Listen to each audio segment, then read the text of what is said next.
Hello everyone, स्वागत है आपके अपने YouTube channel online GK GS classes में। आज की यह क्लास जो है क्लास 12th हिंदी के काव्य खंड के 11वां चैप्टर जिसका नाम है प्यारे नन्हे बेटे को।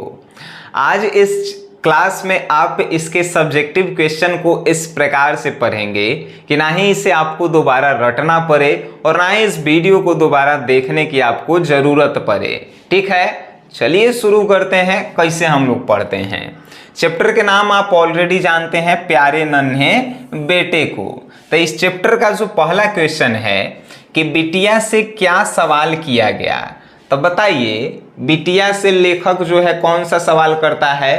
तो बिटिया से लेखक सवाल करता है कि बताओ कहाँ कहाँ लोहा है। हो गया आंसर।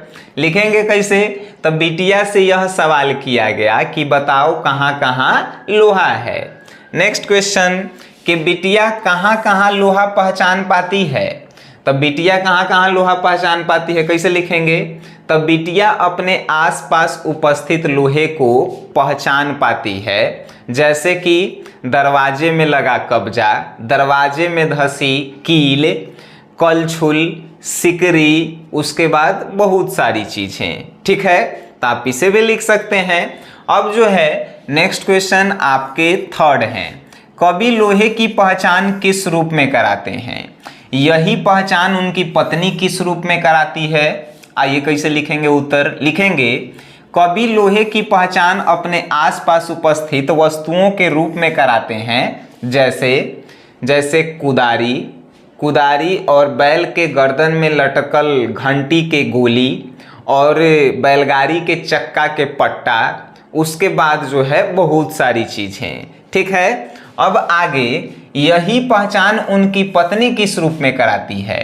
तो यही पहचान उनकी पत्नी घरेलू काम में उपयोग आने वाली लोहे से करवाती है, जैसे कि बाल्टी, उसके बाद जो है कुआं में जो घिरनी पानी निकालने के लिए घिरनी लगाया गया है वो, और उसके बाद जो है घर में जो चिमटा रोटी पलटने में काम आता है वो, और भी बहुत सारी चीज हैं। ठीक है, अब नेक्स्ट क्वेश्चन, लोहा क्या है, इसकी खोज क्यों की जा रही है। तो लोहा एक प्रकार के धातु है जो बहुत उपयोगी है।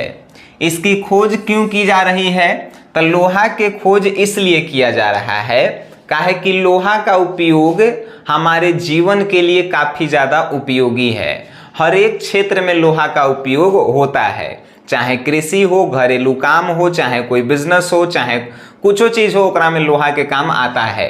यहाँ तक कि हमनी के शरीर को भी लोहा की आवश्यकता है। ठीक है, अब देखिए 5 नंबर क्वेश्चन, इस घटना से उस घटना तक यहाँ किन घटनाओं की चर्चा की गई है। आइए आपको समझाते हैं। इस घटना से लेकर उस घटना तक, यहाँ कवि इस घटना से उस घटना तक इसलिए कहते हैं क्योंकि कवि ने इस कविता में अपने बिटिया के बचपन से लेके शादी तक के उम्र के बारे में व्याख्या कर डाला है, इसीलिए इस घटना से उस घटना तक जो है चर्चा करते हैं। तो आप कैसे लिखेंगे, तो इस घटना से उस घटना तक यहाँ किन घटनाओं की चर्चा कर रहा है। तो इस घटना से उस घटना तक में कवि अपने बिटिया के जन्म से लेके और शादी तक की चर्चा कर रहे हैं। ठीक है, अर्थ स्पष्ट करें, बउआ वाला क्वेश्चन, कि हर वो आदमी जो मेहनत कश लोहा है, कि हर एक वो आदमी, अर्थ कैसे लिखते हैं आपको मालूम है कि प्रस्तुत पंक्तियां, कौन राइटर के पहले नाम लिखेंगे कि प्रस्तुत पंक्तियां विनोद कुमार शुक्ल द्वारा रचित कविता प्यारे नन्हे बेटे से लिया गया है, जिसमें कवि कहते हैं कि हर एक वो आदमी लोहा है जो रोज मेहनत करता है। ठीक है, हर एक वो औरत लोहा है जिसे घर में दबाया जाता है, सताया जाता है। ठीक है, हो गया आंसर। अब जो है आप नेक्स्ट क्वेश्चन देखिए, और ये सब जो है बउआ वाला क्वेश्चन है। आप ऑलरेडी जो है इन सभी क्वेश्चन को कर लिए होंगे जब आराम से क्वेश्चन को पढ़े लिखे होंगे, है कि नहीं। क्वेश्चन को नहीं, इस चैप्टर को जब आप ध्यान से पढ़े होंगे। आइए नेक्स्ट क्वेश्चन देखते हैं। क्वेश्चन है, कविता में लोहे की पहचान अपने आसपास में की गई है। बिटिया, कवि और उनकी पत्नी जिन रूपों में इनकी पहचान करते हैं ये आपके मन में क्या प्रभाव उत्पन्न करते हैं बताइए। तो आइए आपको बताते हैं। कैसे लिखेंगे? तो कविता में लोहे की पहचान जो की गई है उससे हमारे मन में यह प्रभाव पड़ता है कि इस कविता में 3 क्षेत्रों में लोहा की पहचान की गई है। पहला, बिटिया जो है अपने आसपास उपस्थित लोहे का पहचान करती है जो सभी के लिए उपयोगी है। लेखक जो है अपने आसपास उपस्थित कृषि से संबंधित लोहा और परिवहन से लोहा संबंधित जो है उसका पहचान करवाता है। और लेखक की पत्नी, जो कवि की पत्नी है, वो घरेलू काम में उपयोग होने वाली लोहे के बारे में बताती है। तो ये जो है लोहा से, इससे हमारे मन में यह प्रभाव पड़ा कि लोहा जो है हम लोगों के सभी क्षेत्रों के लिए जो है उपयोगी है।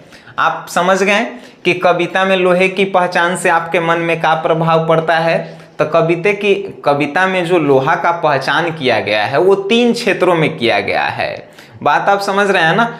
देखिएगा, कवि जो है सिर्फ कृषि और परिवहन से रिलेटेड लोहा के बारे में बताता है। उनकी जो पत्नी है वो किसके बारे में बताता है?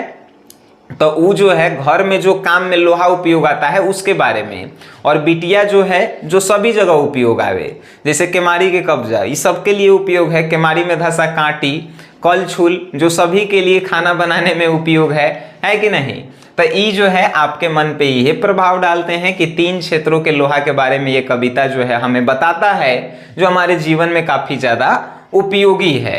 ठीक है, अब नेक्स्ट क्वेश्चन जो है आपके स्क्रीन पे, उससे पहले आप लोगों का प्रश्न होता है कि इसका पीडीएफ सर कहाँ से मिलेगा। पीडीएफ के लिए आपको जो है SGS क्लासेस एप्लीकेशन को डाउनलोड करना होता है। प्ले स्टोर पे जाना होता है और आपको एक एप्लीकेशन डाउनलोड करना होता है जिसका नाम होता है SGS क्लासेस। और उस पर जो है सनी सर के फोटो लगल रहता है। तो ये एप्लीकेशन को जो है आप डाउनलोड कर सकते हैं, है कि नहीं।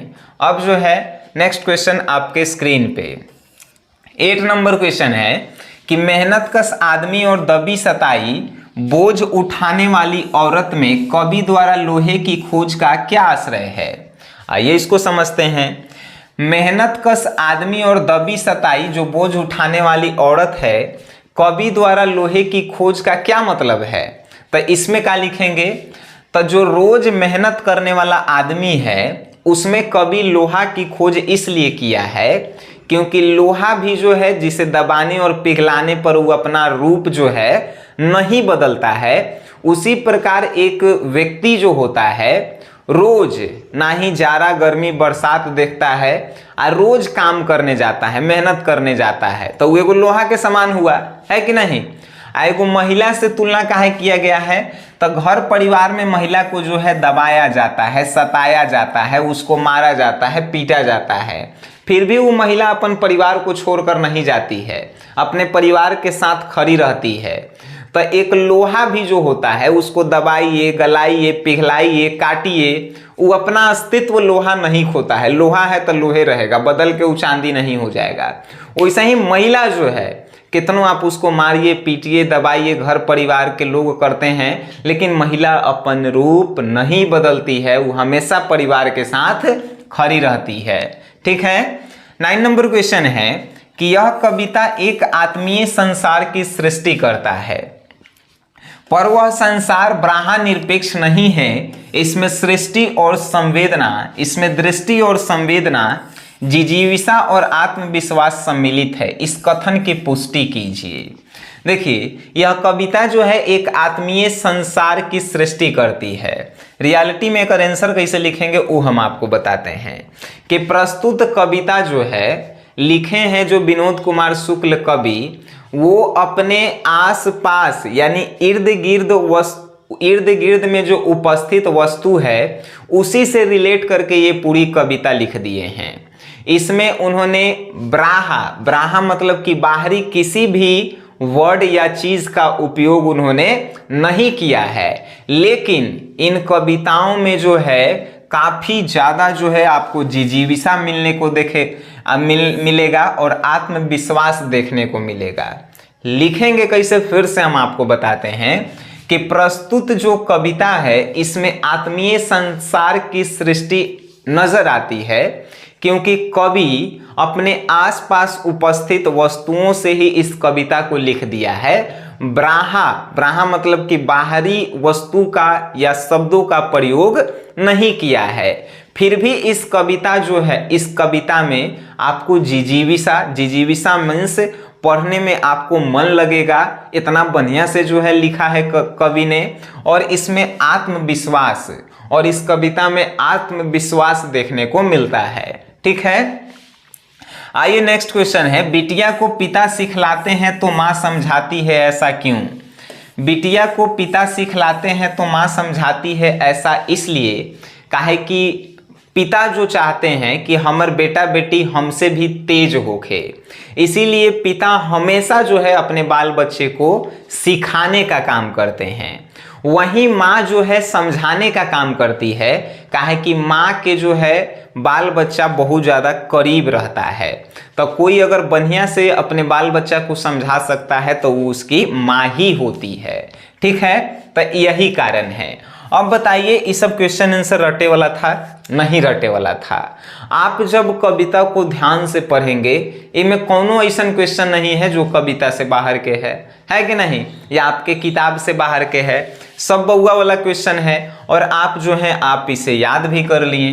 अगर ये वीडियो आपको थोड़ा सा भी अच्छा लगा है, अपने ग्रुप में इसे शेयर करें, और वीडियो देखे हैं उसके लिए आप सभी को धन्यवाद।